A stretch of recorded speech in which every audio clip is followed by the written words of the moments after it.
Hari.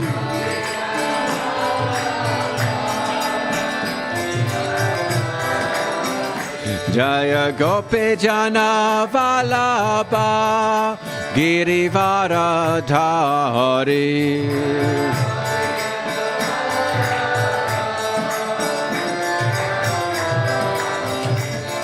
Yashodanandana Braja Janaranjana. Yashodanandana Braja Janaranjana.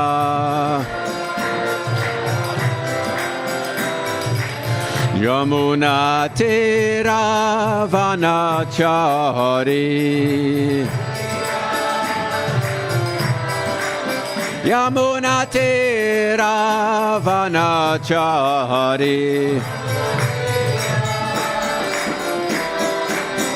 Jaya Radha Madhava Kunja Bihari.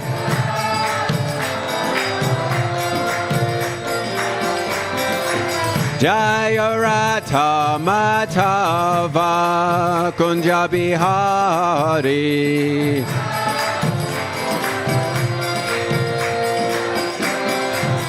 Hare Krishna, Hare Krishna, Krishna Krishna, Hare Hare, Hare Rama, Hare Rama, Rama Rama, Hare Hare.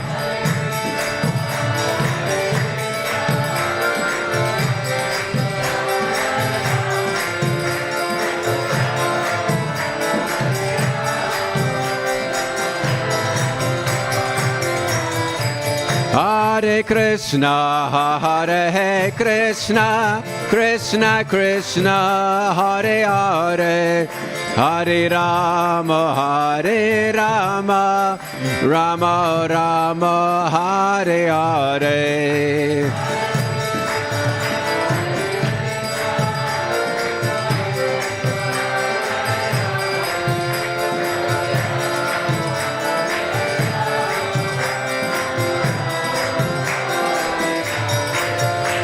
Hare Krishna, Hare Krishna, Krishna Krishna, Hare Hare, Hare Rama, Hare Rama, Rama Rama, Hare Hare.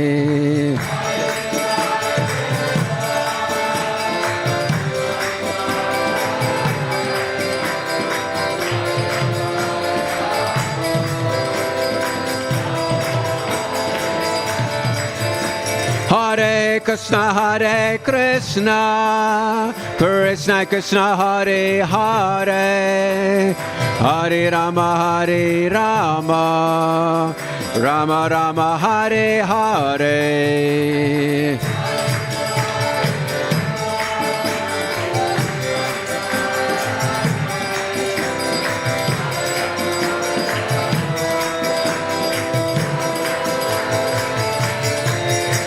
Hare Krishna, Hare Krishna, Krishna Krishna, Hare Hare, Hare Rama, Hare Rama, Rama Rama, Hare Hare.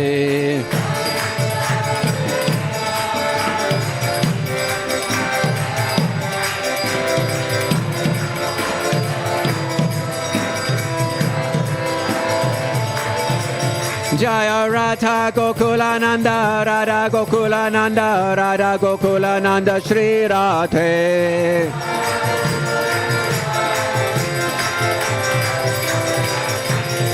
Jaya Prabhupada, Jaya Prabhupada, Prabhupada, Jaya Prabhupada.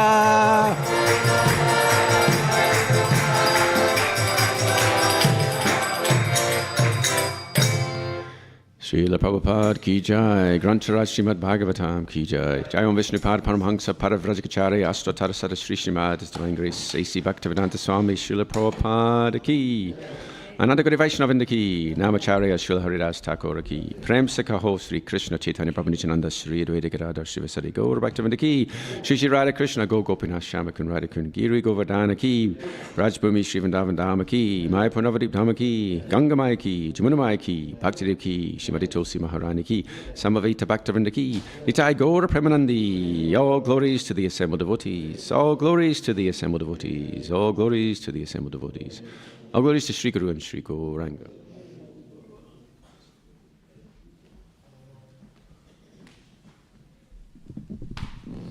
Om Namo Bhagavate Vasudevaya. Om Namo Bhagavate Vasudevaya. Om Namo Bhagavate Vasudevaya.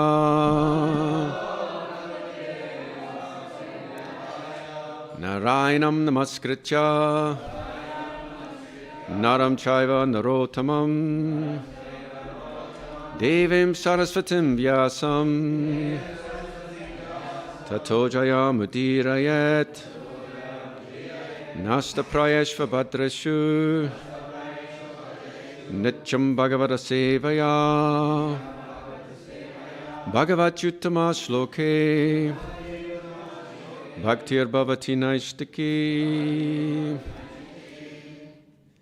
Reading from Śrimad Bhāgavatam, Canto 3, Chapter 10, text number 12. Please repeat. Vishvam Vai Brahmatan Matrang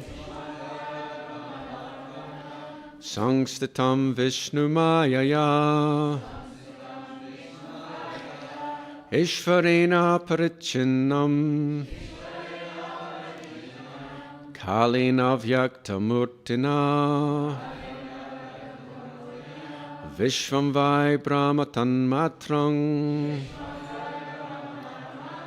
Samstitam Vishnu Mayaya Ishvarena Parichinnam Kalina Vyaktamurtina Vishvam Vai Brahmatan Matrang Sangstatang Vishnu Mayaya Ishvarena Parichinnam Kalina Vyaktamurtina.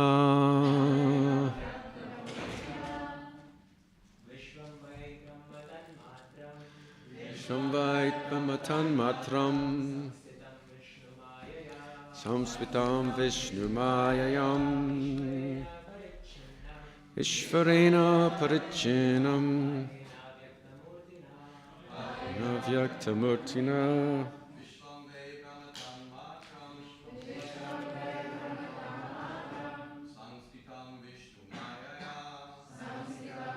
Mayaya Ishvarena Parichina Kalina Vyaktamurtina Vai Brahmatan Matram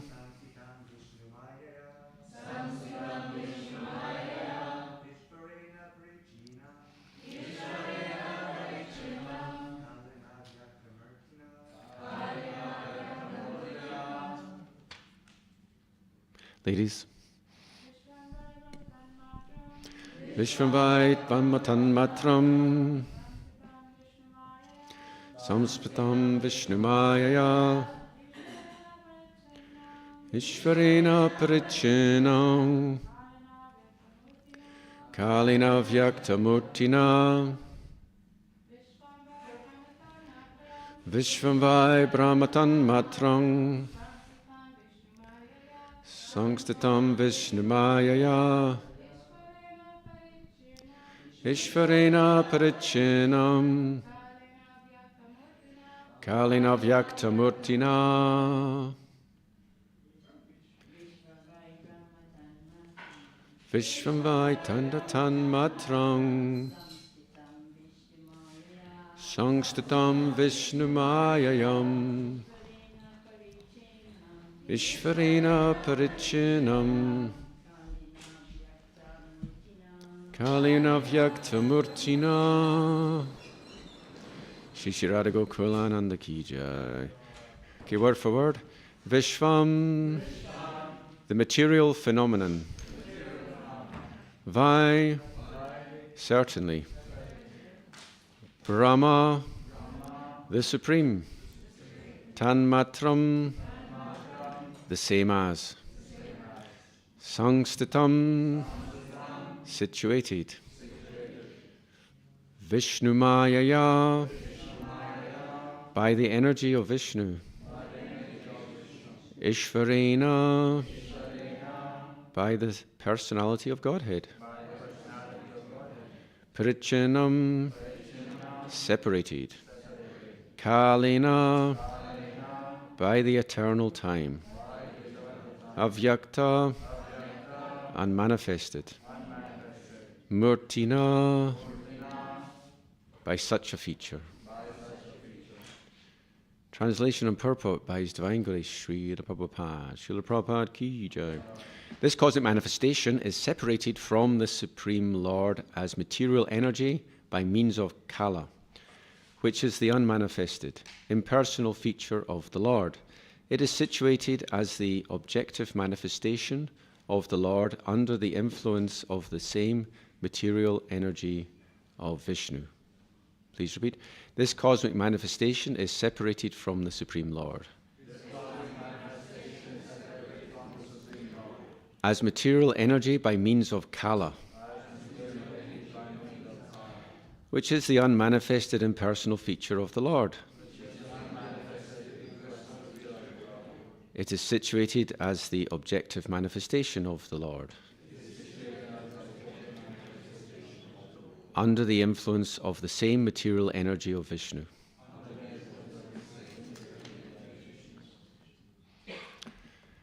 As stated previously by Narad before Vyas, Bhāgavatam 1.5.20, Idam hi Vishvam Bhagavan Evetaraha. This unmanifested world is the self-same personality of Godhead, but it appears to be something else beyond or besides the Lord. It appears so because of its being separated from the Lord by means of Kala. It is something like the tape-recorded voice of a person who is now separated from the voice. As the tape recording is situated on the tape, so the whole cosmic manifestation is situated on the material energy and appears separate by means of Kala. The material manifestation is therefore the objective manifestation of the Supreme Lord and exhibits His impersonal feature so much adored by impersonalist philosophers. Vishvamvai brahmatan matram sangstitam Vishnumayaya Ishvarena parichinam kalina vyakta murtina. This cosmic manifestation is separated from the Supreme Lord as material energy by means of Kala, which is the unmanifested impersonal feature of the Lord. It is situated as the objective manifestation of the Lord under the influence of the same material energy of Vishnu. Did I do word for word or not? Did I do word for word? Yes. I'm losing my brain. Alzheimer's early. Dementia. Actually, when Sri Radharaman Prabhu gave class yesterday, he gave a little grammar class during the word for word. Did you notice? He said that Lilaya means the third case, instrumental. So today's verse, Vishnumayaya is instrumental, Ishvarena is instrumental, Kalena is instrumental, and Murtina is instrumental. So there's so many instrumental words in this verse today. So we're talking here about the universe. Of course, Lord Brahma is the creator of the universe, and we're having a discussion in connection with Lord Brahma. And who is speaking this? Who is speaking this verse? Maitreya. And who's he speaking to? Vidura, yes. So Maitreya is speaking to Vidura. If we remember, Vidura approached Uddhava And Uddhava, out of respect, he declined to instruct Maitreya, but instead suggested that he take shelter of Maitreya. So Uddhava was qualified to speak to Vidura, but because Maitreya was senior, Uddhava sent Vidura to Maitreya. So it's called what's it called? Maryada Vyatikrama, which means you should not overstep. You should not be above your platform. So you should stay as if you're a junior devotee, you should always remain junior to those that are been in the movement longer, so to speak. But also there is seniority by knowledge as well, and there are so many factors. There's seniority by position in the society, etc. And that should not be misused, because sometimes someone who may be senior by those characteristics may need to be corrected, in which case the proper way to do it is to go to someone senior to them and then have them corrected, because otherwise it causes problems. Hare Krishna. So I'm going to talk about a few English terms. Pantheism, panentheism, and monotheism. And the reason I'm bringing this up is because there is a Back to Godhead article that was written by Satyaraj Prabhu, where he analyzes these three aspects in terms of the Bhagavad Gita. So pantheism, who knows what the word means? Pantheism, what does it mean? Multiple gods. Say again? It's pantheism, multiple gods. No. But, God present in everything. yes. That's polytheism, multiple gods. Pan means everything. So the universe means the universe. Pantheism means the universe is God, or God is the universe. Now this is actually, in one sense, true. It's actually, Jiva Goswami says, Beda Bedat Mikam Vishvam. This universe is one and different from the Lord. And because there is no difference between energy and energetic, and because this universe is the energy of the Lord, in that sense, this universe is the Lord. Bhaktivinoda Thakur, he says, in his Dashamula Tattva, he says, Beda Beda Prakasham Sakalam Api. Everything is simultaneously one with and different from the Lord. So this pantheism, it actually has some validity, and it's described in the Bhagavad Gita, the universal form of the Lord. That is, Prabhupada actually says, this universal form of the Lord is the Lord's mercy on the pantheists. Because if you're on the platform of pantheism, you can't accept the Satchidananda form of the Lord. Therefore, you are worshipping the universe. So the Lord appears as the universal form in order to receive that worship. So the pantheists are unknowingly worshipping Krishna in the universal form. Then let's look at the next aspect, panentheism. So this is not such a well-known word, but what it means, we're increasing from pantheism, which says the universe is the Lord. Panentheism says, yes, that's correct, the universe is the Lord. However, the Lord is more than the universe. So panentheism means the universe is within the Lord. So Prabhupada gives the example. The tree, you can point to the branches and leaves and say, this is the tree. But you can't say the tree is the leaves. The tree is the branches. If you point to the tree, you can't say that is a leaf, that is a branch.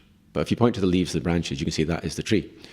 So in the same way, we can say the universe is God, but we can't say God is the universe. You can go one way, but not the other way. So that's panentheism. And that corresponds to the Paramatma feature of the Lord, Matstane Sarvabhutane. In the Bhagavad Gita, he is situated within the universe, but then he says, Nacha Matstani Bhutane. Krishna says, I am not within the universe. This is in the 9th chapter of Bhagavad Gita. There's a contradiction. On the one hand, Krishna is saying, I am the universe, or I am situated within the universe. On the other hand, he's saying, I am not situated within the universe. So what he's actually saying, Maya tatamidam sarvam. Is it sarvam? Jagad avyakta murtina. I pervade everything in my avyakta murti, which means my unmanifested form. So the Paramatma feature is similar to panentheism. So Stephen Rosen, or Satyaraj Prabhu, he says, Brahman realization, it is like the pantheists. They see, because Brahman is sarvam kalvidam Brahma. Brahman is everything. Therefore, if your concept of the Lord is Brahman, then that's like pantheism. And if it's Paramatma, then you're seeing the Lord within the universe, but also you're seeing the Lord outside of the universe, because the universe is within the Lord. Right? The universe is within the Lord, and the Lord is within the universe. And Dantara cha paramanu chayantarastam, Brahma Samhita.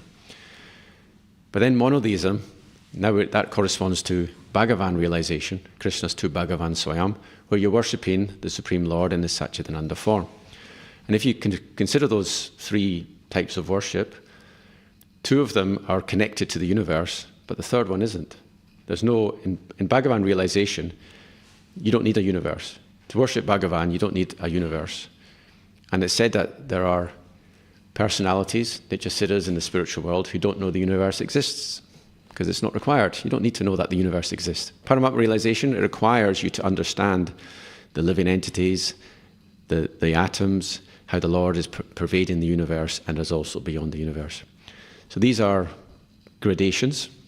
So what's the verse in the second chapter of the Śrimad Bhāgavatam that describes these three features of the Supreme?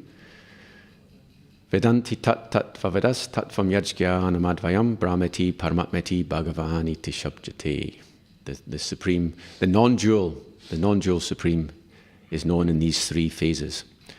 And this verse is elaborated upon in the beginning of Chaitanya Charitamrita, the third verse. Yad advaitam brahmopanishadi tadapyasyatanabha ya atmantaryami purusha iti sosyangsha vibhavaha. Sadaishvarya purno ya iha bhagavan sasvayam ayam na chaitanyad krishnad jagati paratatvam param iha. What is known as the non-dual Advaita is the bodily effulgence of the Supreme Lord. And the Antaryami, the indwelling Supersoul, is his expansion. And Sadaishvarya Purna, the Lord in his six opulences, this is Bhagavan Sasvayamayam. So these three realizations are beautifully elaborated in this wonderful verse, the third verse of Chaitanya Charitamrita. So I recommend you memorize this one. It's a very important verse. Now I want to talk about a particular statement in the purport, which for me it stood out. It probably won't stand out to you, but it did to me.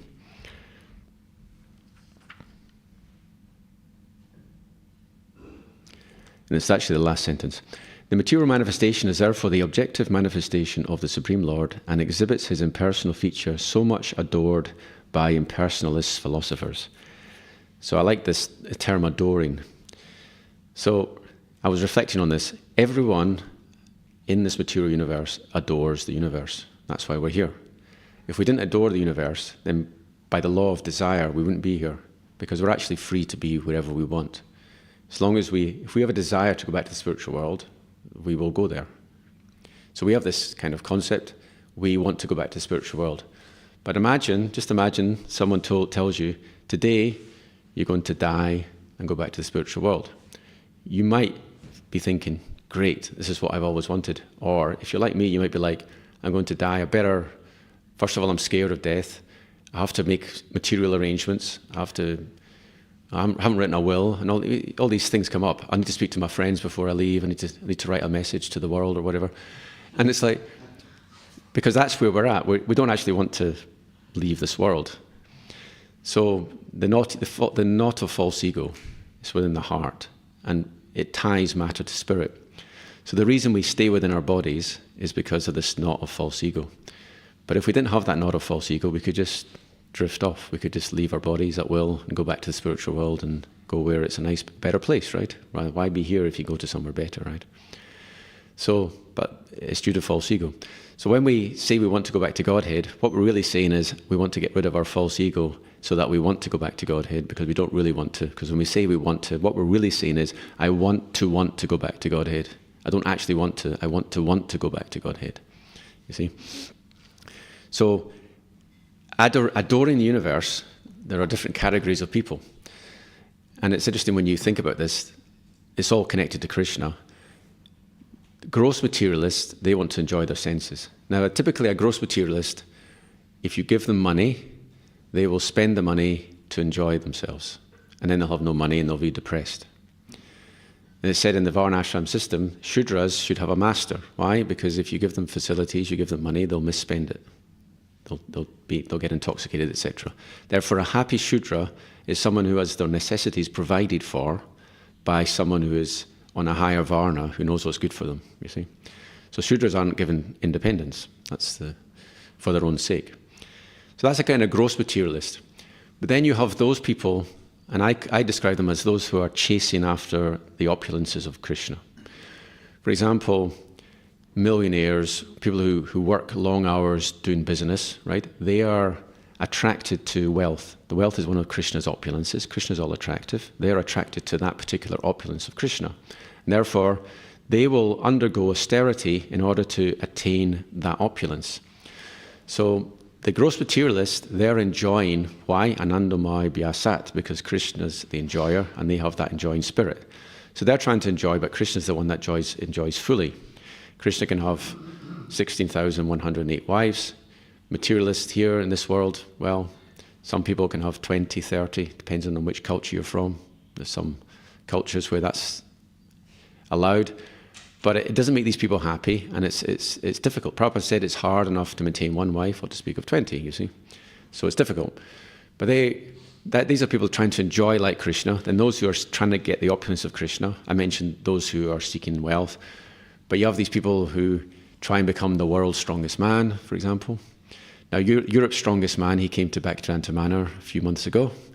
I had a wee chat with him. He's a nice bloke. He's got a very deep voice. He's Scottish, actually. So he married an ex-Gurukuli from Bhaktivedanta Manor, Kushi. So I didn't get a chance to speak to him about philosophy, but if I could have done, I would have said to him, your focus, your determination is to develop strength. Why? Because you're attracted to strength. And why are you attracted to strength? It's actually because strength is one of the qualities of Krishna. So you're actually attracted to Krishna, but in an impersonal way. I'm assuming he's not a devotee, actually. Anyway, who knows? So people may question, does God exist or not? But no one can question the opulences of God, are they attractive or not? Because it is obvious that wealth is attractive, because people will risk their lives for wealth. Mercenaries, they will fight in a war. Why? They will risk their life because they want the money, you see. So the opulence of the Lord are all manifestly attractive.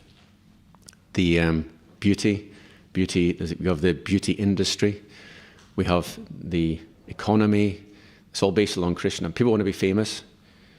Now, renunciation, people aren't so interested in being renounced, but if you reframe it, it actually is, people do want to be renounced. If you say to someone, you're really cool, you're really calm in a difficult situation, they think that's a praise, that's a type of praise, right? But that's renunciation. If you can remain equipoised and not phased out, you're cool, you're calm, that's an actual opulence. But the other opulences, they're obviously, fame, wealth, what other ones, strength, beauty. Everyone's chasing after these things. But it's still done in an impersonalist way. Now I'm going to talk about another type of materialist. We talked about those who chasing after the opulence of the Lord and those who are trying to enjoy like the Lord. The first type I like more because they undergo austerity for something that's higher. Prabhupada talks about Shreyas and Preyas. Preyas means instant gratification and Shreyas means long-term fulfillment.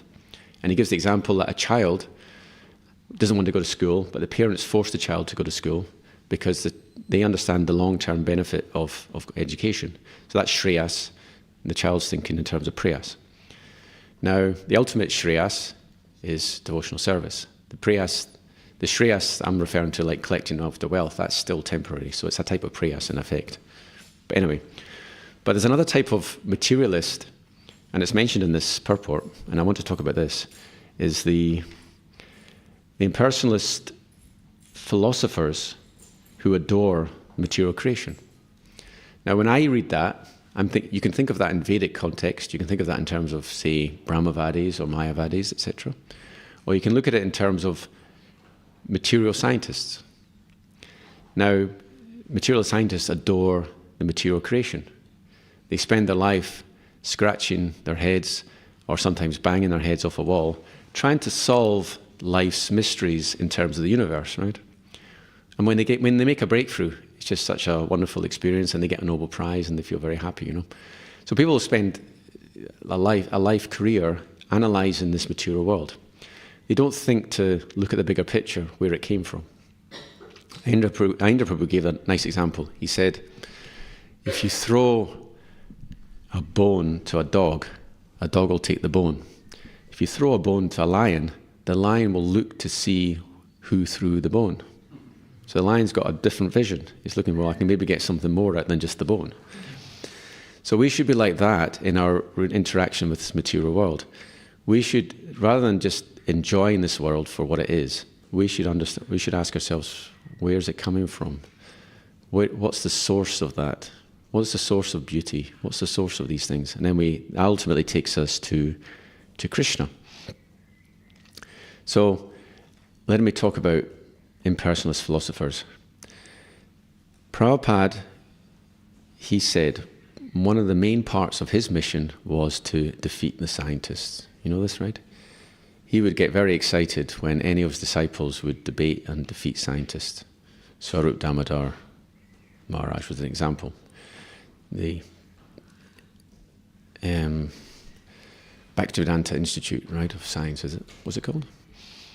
Anyway, just called the Bhaktivedanta Institute. There are so many institutes of science that are springing up. So the reason Prabhupada was so emphatic about this is because he said they are the gurus of today. So what a scientist, if you're good at science, if you've discovered something, then people will take you seriously, even if you talk about other subject matters.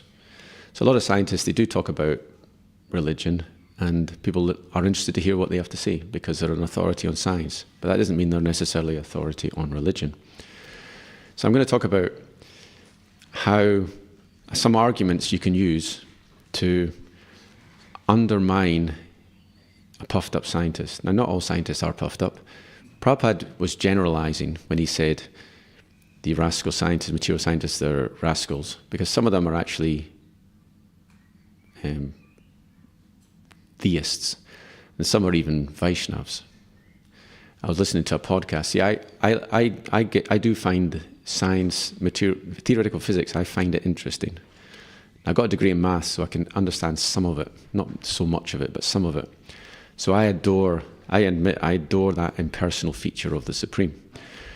Now I know that I should just be absorbed in the transcendental form of Krishna, and I should just be completely absorbed in that all the time, and that should be fully satisfying, but I'm not there yet.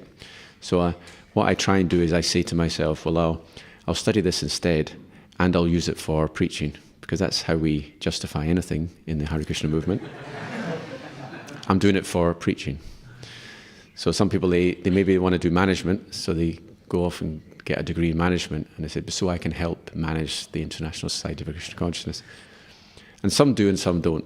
And I quite like what Dhanavir Goswami said, that we encourage people to go to university and then they study philosophy, and some of them, they become so smart that they actually leave the movement and they think, well, actually, I think I know better than these Hare Krishnas. It happens, so we have to be very careful. Anyway, let me talk about science. So what does science mean? Science means it doesn't change, right? So Prabhupada would criticize material science because it's always changing. When I was young, they said that the Tyrannosaurus Rex was the king of the dinosaurs. Then only a few years ago, they said, we actually changed, we think it was a kind of scavenger creature and it wasn't actually top of the hierarchy of dinosaurs. Maybe more like a hyena compared to a lion, So that's why the change? So what I find interesting, Prabhupada actually says this, you should use all subject matters to glorify the Supreme. So if you study theoretical physics. You can use it to glorify the Supreme. So here's my attempt to do that, okay?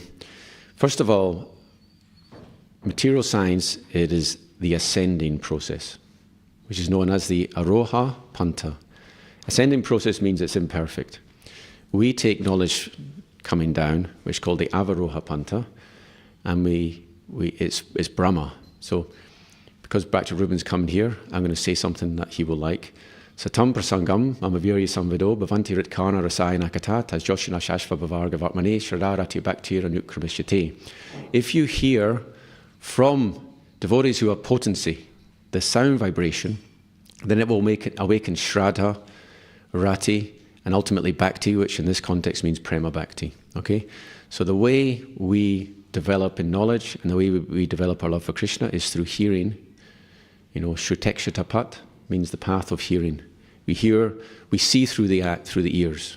Prabhupada said, the dog sees with its nose, the fruit of worker sees with the eyes, and the devotee sees with the ears. Okay? So if you want to recognize a sadhu, you have to hear first. Then the sound vibration will impress your heart. Okay? Impress upon your heart. Okay? So, why was I saying Satam Prasambam? I was in connection with something. What was I saying before we walked in? Yes, sending knowledge. So because the scientists, their process is ascending, it is faulty. Now, let us talk about Albert Einstein. He's a very interesting character.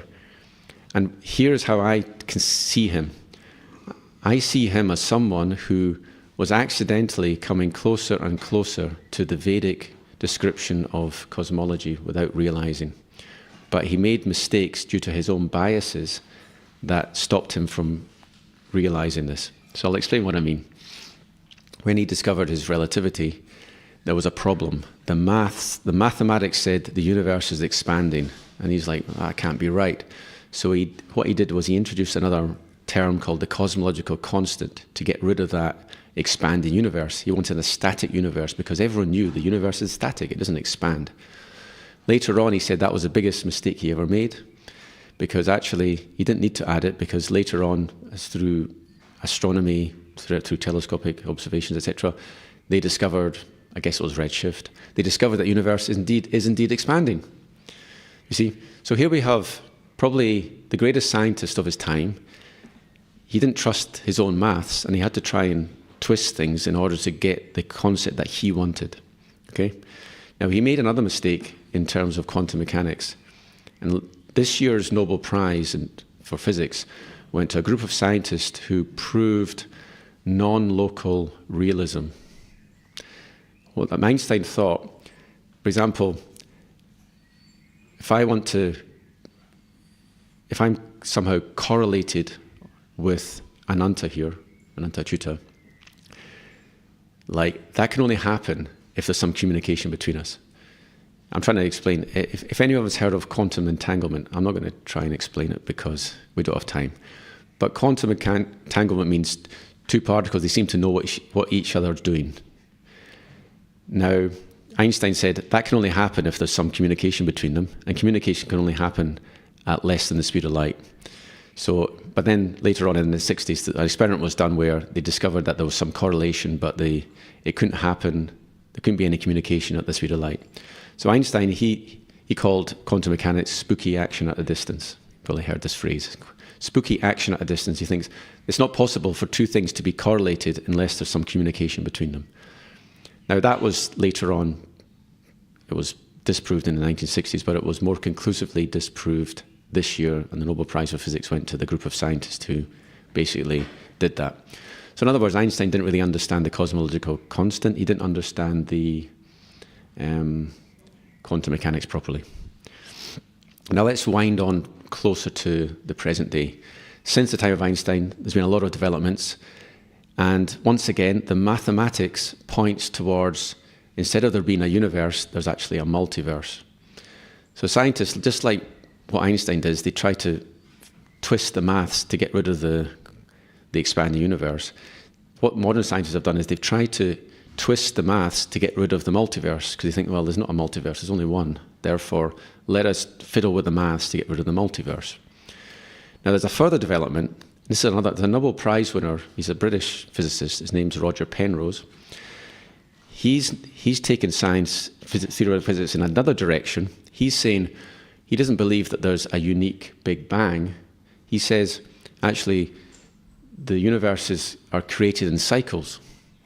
So the universe may be created, and then there's another cycle, another universe, or the multiverse is created over and over again.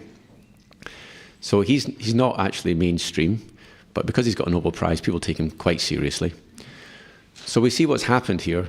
Mathematics, when physicists they do their research, the mathematics points them towards an expanding universe. Not only that, an expanding multiverse, and it expands and contracts, or whether it contracts or fades away, I'm not sure. Penrose has his own ideas, but it cycles of universes, right? So now we look at what's happening here. This is like Mahavishnu, right? So Mahavishnu, the multiverse basically comes from the body of Mahavishnu when he breathes out, and when he breathes back in, all the multiverse goes back inside. So you get a cyclical multiverse. So this is where the physicists, they have unwittingly coming more and more closer to the Vedic conception. Shri Shri Radha Gokulananda Ki Jai.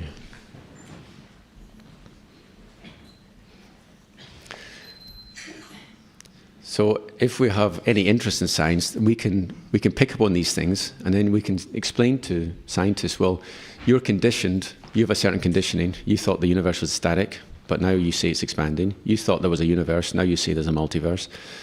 And maybe in the future it'll be, you thought there was a unique Big Bang, but then now they're saying there's something before the Big Bang. That was the previous universe when it's breathing. And when you add it all together, you get the idea of what's in the Śrimad Bhāgavatam, that we have Mahavishnu, and as he's breathing in and out, so many universes are created, and then they're annihilated in eternal cycles.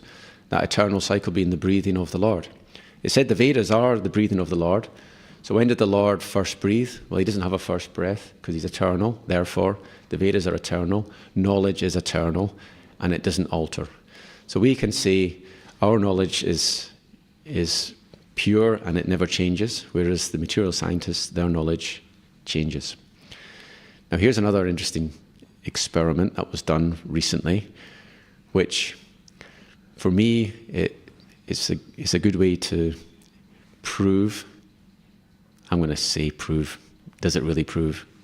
There's always a counter-proof. Actually, we will never be able to prove the existence of God based on modern science, because Krishna's plan is that there will always be an excuse to not believe in God. Because atheists, they need that. They need to have a reason to be an atheist. Therefore, if we took away all the arguments against atheism, the atheists would be very depressed. And they have to, so Krishna always arranges that there's always a counter-argument. But there is a creature, and I'm saying I think this creature was sent by Krishna to prove that we have a soul.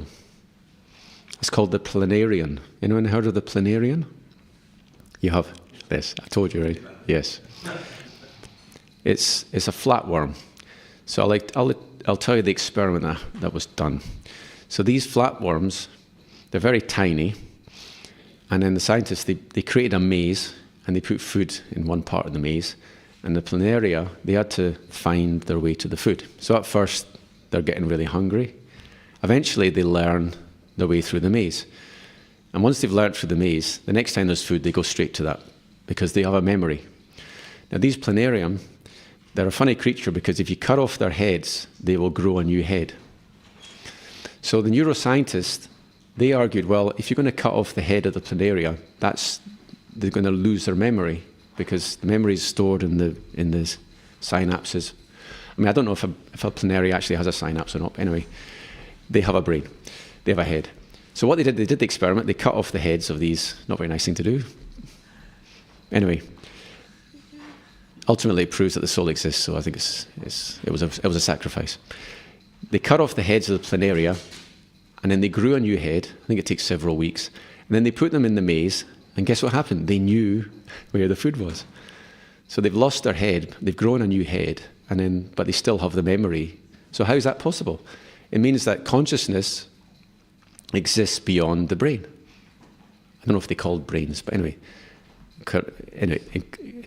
consciousness exists beyond the anatomy that allows the nervous system. So it's just incredible, that one experiment. Now there's other ones. There's one time there was a man, he had some problem, I think it was a problem with his leg or with his arm, and they couldn't figure out what was wrong with him. And they did a scan and they discovered that 90% of his brain was missing, but he was living a normal life. So if we say that consciousness can't exist without the brain, then how do you explain that you can have someone with 90% of the brain missing and they're still functioning normal human being, you know? And there's a condition called hydrocephalus. It's where the majority of the brain is water. So people, they don't have a brain like we do. They have, I don't know, maybe I've got it, who knows? I've never had a scan, so.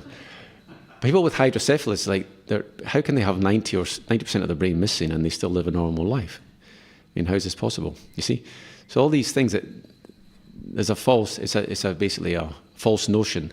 People have this idea that, well, if you interfere with the brain, if you cut bits of the brain out, people, naturally their mental function decreases. Therefore, consciousness is connected, is the brain, or is the brain, the consciousness an epiphenomenon of the brain. That's what they say.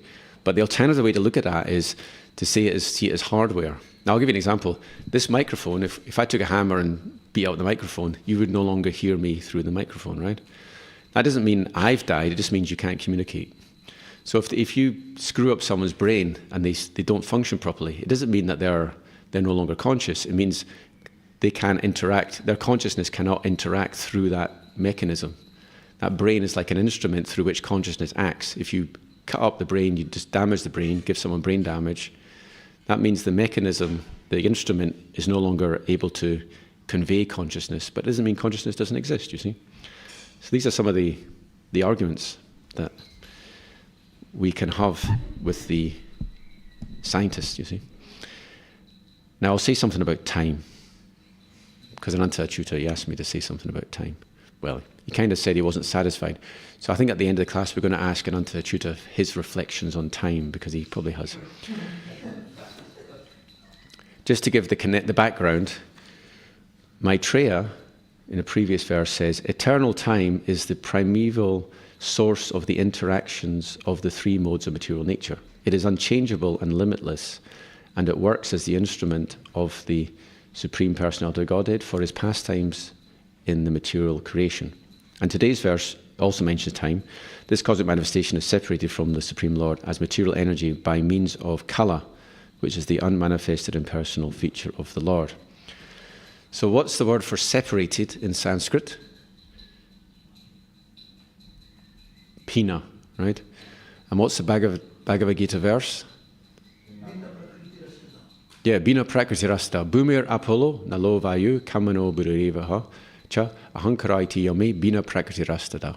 That the material energy is the separated energy of the Lord, and it has various designations. Bhumi meaning land, and Vayu meaning air, or Anala meaning air, Ahankar meaning ego, etc. Actually, in the Brahma Samhita it said, Ahankaratmakam Vishvam. It's a beautiful statement, Ahankaratmakam Vishvam, which means the universe is simply enshrining the principle of false ego. So one time there was a devotee from Scotland, and he came to Bhaktivedanta Manor. I don't remember which devotee it was, but I just remember his analogy, and I thought it was really, really good. He said, if you go to a jeweler's shop and you look in the window, either you will see the jewels or you will see your own reflection, depending on how you focus your eyes. Likewise, Krishna consciousness, we can live our whole career, so to speak, in Krishna consciousness centered around ourselves. So we're only seeing ourselves in Krishna consciousness. But actual Krishna consciousness means to see Krishna. So, if we have this ego, it's really going to hamper our ability to become Krishna conscious. And as is often said, it's one of the common phrases in ISKCON, humility means not thinking less of yourself, but thinking of yourself less. Just forget yourself. And as we know, even in those modern materialist, atheistic scientists, they try and seek happiness. Nowadays they say, Real happiness is to be in the flow state. You heard of this? The flow state. So some people will do things like climb a mountain, risk their life, because in doing so they might get into that flow state. So the flow state is kind of the state where you cease to exist as an ego, as a person with ego, and you're just the doer. You're doing things, but you're not actually aware of your own existence, so to speak. You're just in the flow. But that actually, in spiritual terms, that is how we should be when we're chanting the Hare Krishna Mahamantra. Another funny phrase, as one devotee said, don't lose the mantra in your mind, but lose your mind in the mantra. So good japa means to lose your mind in the mantra, not to lose your mantra in your mind. Because we go off on our little mental trips. Manorate nasate davato bahi. The chariot of the mind takes us for a walk every time we spend 2 hours chanting Hare Krishna. And this can go on for years and years and years, unless someone who's nice jolts us out of that and says, hey, what are you doing, Prabhu? Maybe you should go on a japa retreat and just relearn how to do japa. Because the sad truth is, many of us were more Krishna conscious when we joined the Hare Krishna movements than after 30 years or 20 years, because we kind of get a little bit complacent and we lose our kind of initial enthusiasm and it becomes mechanical like this, see? So let's talk more about time. In the previous purport, and I'll just conclude here, the previous purport, Prabhupada actually explains that time is not just a psychological phenomenon. So my understanding of that is what he's actually saying is time is actually external, it objectively exists, and we know it exists because the glance of Vishnu is the time. Time is sent as the glance of Vishnu, and that glance contains the time factor and the living entities. So when the universe is created, then through Vishnu's glance, all the jivas that are meant to be in the universe, they're all sent into the universe along with the time factor, and the time factor is what makes the universe tick over. See? Actually, I was talking before about Einstein. See, Einstein was... We sometimes sell the Bhagavad Gita on the strength of Einstein. We say, well, Einstein read the Bhagavad Gita, right? And he did. Now, Einstein, he is a perfect example of an impersonalist because he believed in God as kind of some intelligence, just some universal intelligence. But he says, I do not believe in a God that you pray to. He didn't think God answers prayers. So he's very impersonal. But as an impersonalist, he's amazing. He's just up there. He's famous as an impersonalist, and we sometimes use his name to sell the Bhagavad Gita. And of course, he was interested in the Bhagavad Gita, as was Oppenheimer. You know, he quoted the Bhagavad Gita when the first, was it a nuclear bomb went off, or was it the first atomic bomb? Anyway, there's all that connection. And they even said the Nazis, they were interested in the Vedas. Now, Bon Maharaj, he actually met Hitler. Now, there was some dispute. I actually was reading Bhaktivedanta Vaibhav, and in that book there was a little footnote to say, although it was arranged for Bon Maharaj to meet Hitler, it is doubtful whether that took place. So I wrote to Bhaktivedanta and said, well, according to Blazing Sadhus, the book by, who's it by? Achyutananda. See, Achyutananda spent some time with Bon Maharaj, and Bon Maharaj explained that yes, he did meet Hitler, and he shook hands with him. Hitler, this was before the war. Hitler was pacing up and down because he was a very kind of intense personality. And one of Hitler's advisors said to Bon Maharaj, you know, we have no need for this Vedic stuff, you know. So in one sense, the Nazis were interested in the Vedic literature because they wanted to progress. They wanted the master race. They wanted to know technology and all this technical stuff's in the Vedas. So they were interested. But this advisor, one of Hitler's close men, he was a little bit condescending to Bon Maharaj, didn't really think he had any time for this kind of abstract philosophy. It was too spiritual for the Nazis, because they were the epitome of materialism, where it was all about the race.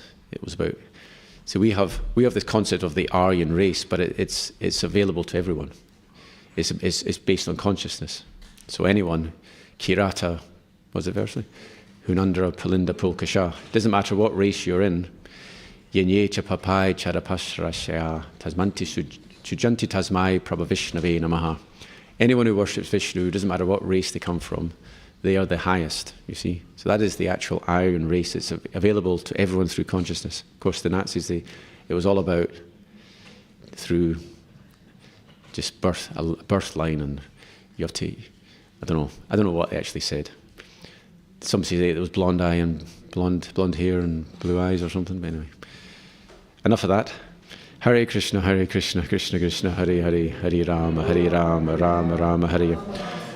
And I thank you very much for your patience, because I didn't feel I was very coherent today. But anyway, please, any comments or questions or corrections? Anantad Prabhu.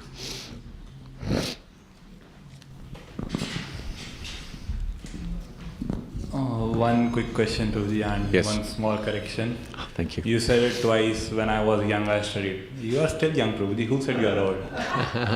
So, the thank question you. is... Before you carry on, you reminded me of something I wanted to say. Prabhupada did something very clever. Now, I was talking about how scientists, they follow their experiments lead to a problem, and then they use mathematics to solve it, and sometimes the maths points to something new. I mentioned the maths pointed to an expanded universe, the maths point to most of the multiverse. Here's another example. There's another British scientist, Paul Dirac. He theoretically discovered antimatter. So when he solved equations for the electron, then at first the scientists were saying, this can't be right, because your solution is something that has got all these other parameters which don't exist. And then someone said, well, maybe this is this. He said, well, maybe this is antimatter. And then later on, they discovered antimatter, you see. But then Prabhupada did something very clever. For an easy journey to other planets, he said, actually, that's not the right word. What the scientists are calling antimatter is just another form of matter. Because matter is that which perishes, and antimatter is spirit. The spirit soul is the real antimatter, because it's the opposite of matter. You see, antimatter, what the scientists call antimatter, is just another form of matter, because they're both perishable. They're just opposites, two sides of the same thing. Carry on. So my question is, in the purport, there's a line that the cosmic manifestation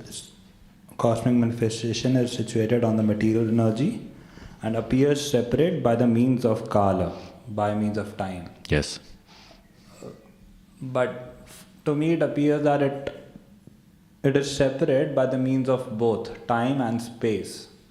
Time because it was created in the past, that's why it appears separate. Mm-hmm. And space because it's separate from the spiritual world. Mm-hmm. Spiritual world is located at a different place in the space, and the material world is in a different space.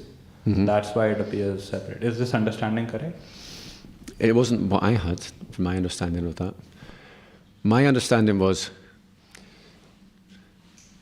the glance, Krishna through Vishnu, he's glancing, he's setting something in motion, but he doesn't have to, as Krishna, he doesn't have to actually supervise the universe, because Krishna's in the spiritual world having his dance, having his whole pastimes. But through that potency, things are going on. So through the potency of time, the universe is going on and on and on.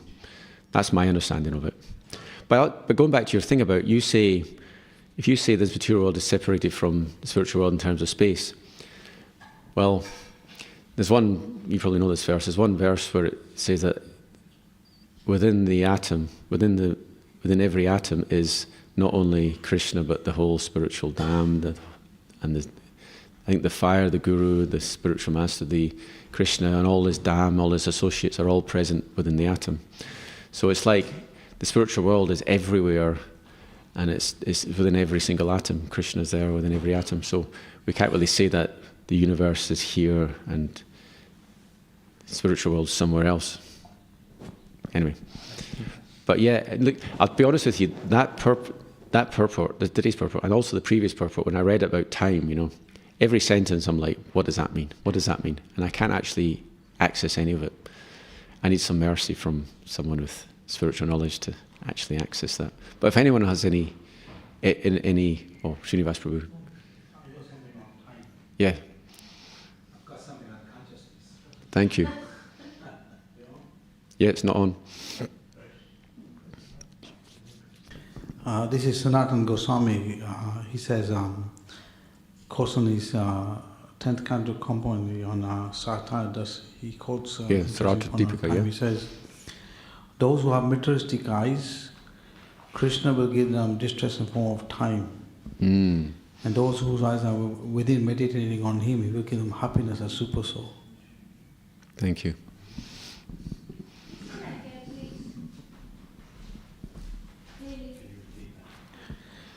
Those who have materialistic eyes, Krishna will give them distress in the form of time.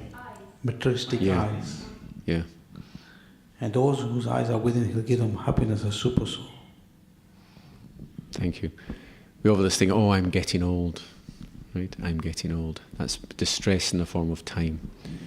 Time is also personified. You know when Karna was fighting the battle of Kurukshetra, he's throwing all his arrows, etc.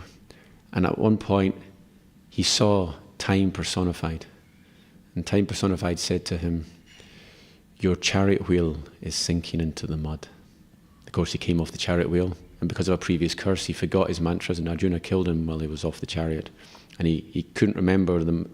You could have thrown a Brahmastra to protect himself, but he forgot his mantra because he was cursed, because he cheated his teacher, Parashuram. Parashuram thought he was a Kshatriya, but he's actually a Sutta class. So because he cheated Parashuram, Parashuram cursed him. When you need it most, you will forget your mantras. So time is also personified. And that's something that the material scientists have yet to figure out. Some of them say time doesn't exist. I mean, even if you go back to Einstein, we're having this Einstein class today. Relativity, the problem with relativity is, how do you find the present in relativity? The theory is like you've got a space-time continuum. So you've got past and present, that's all one big block. So where do you find the present? There's nothing to decide what is the present. It's not there in the theory. It's just got this, we've got this eternal, it just doesn't make sense. Consciousness. Yes, Prabhu. So when you were speaking that the brain is separate from consciousness. Yes. And also the consciousness survives death as well. And this is proven, I don't know if you know about the NDE's phenomena. Near-death experiences, yeah. Yes. I thought you would touch upon that. Yeah, that's another one, yeah. Well, you want to say something about it? No, just to say something quickly about that. That people who have these near-death experiences sometimes find themselves in an operating theatre. Yes. After the heart stopped. Yes. During a procedure or something, and they could see details of everything's happening. Yes. And then later on, they would revive. The heart would kick in. Yes. And then beating of the heart, and then they would describe what happened to them.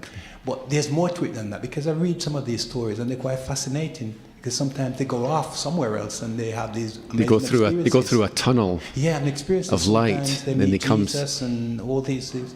But that's something that doctors who are sometimes atheists are actually paying attention to now. Yes.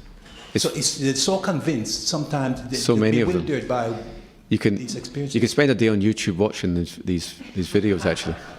I've done it before and they're amazing.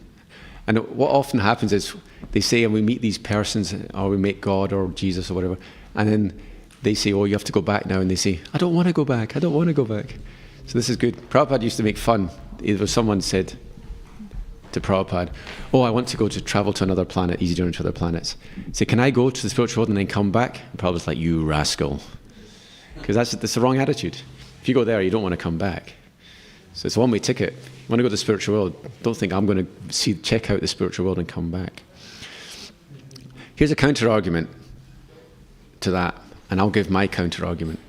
So the skeptics, they say, this religion it's not real, because when you look at near-death experiences, people that are brought up in a Christian culture, they see Jesus. People brought up in a Hindu culture, they see Shiva or Krishna or whatever. Therefore, they can't all be right. Therefore, your cultural conditioning is you're just imagining that reality. It's not real. It's just your cultural conditioning. Because if there is an absolute, then everyone should experience the same absolute. It's not like it's just a product of whatever you were brought up. So, now the counter argument is, it says in Śrimad Bhāgavatam, Yadya diya ta uragaya vibhavayanti tad vapuh pranayase tad anugrahaya. The Absolute appears to you in whatever form you adore him in, out of his mercy. So he accepts the worship. He accepts worship through Jesus. He accepts worship through Shiva, through Krishna, of course, through Varaha, through Lord Ram. So at the time, if you're having a near-death experience, if you experience your Ishtadev, then that's because Krishna is reciprocating with you in that particular form. It doesn't mean the other forms aren't real. Therefore, the idea that these experiences are just cultural conditioning and not real isn't a very good argument. Haribol. I think we've covered nearly all the. We haven't discussed near-death children who remember the previous lives, but we won't do that because time's up. But that's another aspect, isn't it? Canto Śrimad Bhāgavatam ki, Srila Prabhupada ki jai.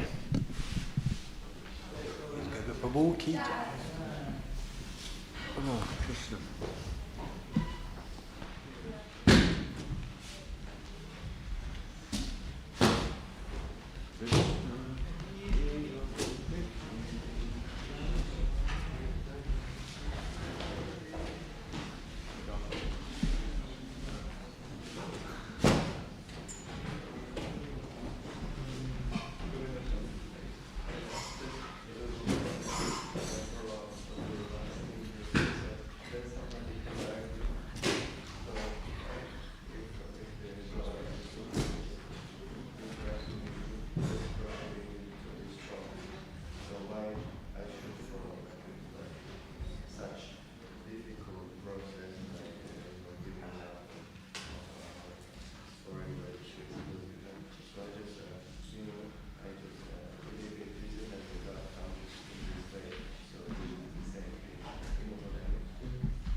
Hare Krishna Krishna Krishna Hare Hare, Hare Ram Ram Ram Hare Hare, Hare Krishna Krishna Krishna Hare Hare, Hare Ram Ram Hare Hare, Hare Krishna Krishna Krishna Hare Hare, Hare Ram Ram